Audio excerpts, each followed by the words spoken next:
На центральній вулиці селища Вирішальне робоча техніка дорожників вкладає асфальт. За ремонтом дороги слідкує місцева дітвора і старожили. Говорять, що тамтешня дорога не ремонтувалася вже більше 30 років. Минулоріч керівник місцевого сільгосппідприємства виготовив на неї технічний паспорт і передав на баланс міської ради. Так багаторічну дорожню проблему вдалося здвинути з мертвої точки не латанням дірок, а поточним ремонтом.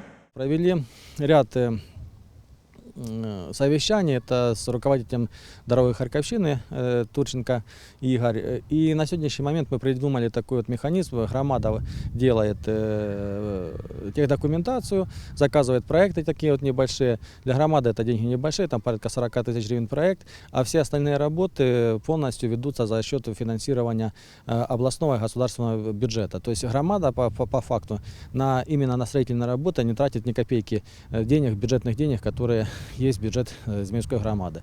Если в этом году у нас все получится, мы до конца года, возможно, еще реализуем каких-то несколько проектов. Если нет, то у меня большие планы на следующий год сделать сразу там десятка-полтора проектов таких по разным населенных пунктах, потому что везде есть дороги коммунальной собственности. И дай бог, если все нормально, то на следующий год мы будем таким же механизмом обращаться к дороге Харьковщины, чтобы они давали финансирование на местные дороги и реализовать такие проекты.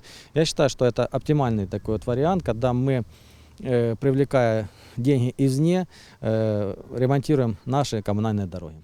Поточними ремонтами охоплюють найрозбитіші ділянки доріг. Ремонтують карти до 300 метрів. Розпочали цю практику із Змієва по Пролетарському і Таранівському шосе, де заасфальтували відрізки з найбільшою ямковістю. Такі ж роботи провели по вулиці Залізничній на вокзальній частині міста. У наступному році за такою ж схемою міський голова планує реалізувати ще 1,5 десятки проєктів з поточних ремонтів доріг на території Зміївської громади. Зробили проїзною дорогу у бік Геніївки, яка тягнеться селом Омельченки і входить до меж міської ради. Водії пам'ятають ті глибочезні ями, в яких губили колеса і ламали ходівки своїх автівок. Ямковий ремонт цієї ділянки дороги зробили до залізничного переїзду санаторію Занки. Тепер тут можна їздити спокійно.